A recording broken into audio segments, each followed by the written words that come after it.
ये एक सिर्फ बयान नहीं, ये एक तूफान का ट्रेलर है।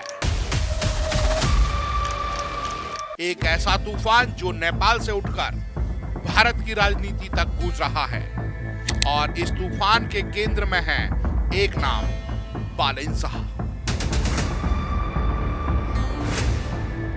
बालेन शाह एक ऐसा चेहरा जो सिस्टम से लड़कर उभरा, जिसने परंपराओं को चुनौती दी, लेकिन इस बार उन्होंने जो कहा उसने पूरे साउथ एशिया में बहस छेड़ दी। उन्होंने साफ शब्दों में कहा, मैं भारत सरकार से तभी हाथ मिलाऊंगा जब पूरा भारत राम राज्य घोषित हो जाएगा। सोचिए, ये सिर्फ एक लाइन नहीं, ये एक खुली चुनौती है। लेकिन इस पूरे मुद्दे को समझने के लिए थोड़ा पीछे जाना होगा। एक समय था जब नेपाल दुनिया का इकलौता हिंदू राष्ट्र था।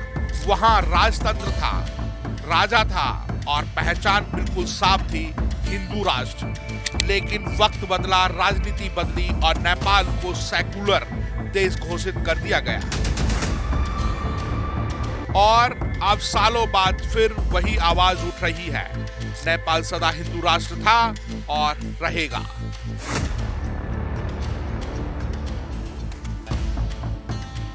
ये सिर्फ एक देश की बात नहीं है, ये एक आइडियोलॉजी की वापसी है जो अब सीमाओं को पार कर रही है। आज भारत में भी राम राज्य सिर्फ एक शब्द नहीं है, ये करोड़ों लोगों की आस्था, भावना और विश्वास से जुड़ा हुआ है। और इस पूरे मुद्दे के केंद्र में है प्रधानमंत्री नरेंद्र मोदी, जिनके नेतृत्व में देश के कई बड़े सांस्कृतिक फैसले देखे हैं।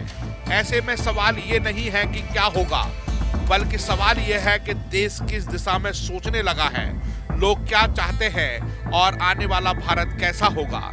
ये बहस अब रुकने वाली नहीं है, क्योंकि ये सिर्फ राजनीति नहीं है, ये पहचान की बात है, ये संस्कृति की बात है, ये उस विरासत की बात है जो हजारों साल पुरानी है। नेपाल से उठी ये आवाज अब सिर्फ एक देश तक सीमित नहीं रही, बल्कि ये एक विचार बन चुकी है जो धीरे धीरे पूरे समाज में फैल रही है। जब विचार जागता है तो बदलाव रुकता नहीं, और जब संस्कृति आवाज बन जाए तो इतिहास खुद को दोहराने लगता है। और अब ये सिर्फ एक सोच नहीं, ये वो लहर है जो सदियों से दबाई गई है। और जिस दिन ये लहर पूरी ताकत से उठेगी, उस दिन इतिहास नहीं, पूरा नक्शा बदल जाएगा और दुनिया उसे हिंदू राष्ट्र के नाम से जानेगी। जय हिंद, जय भारत।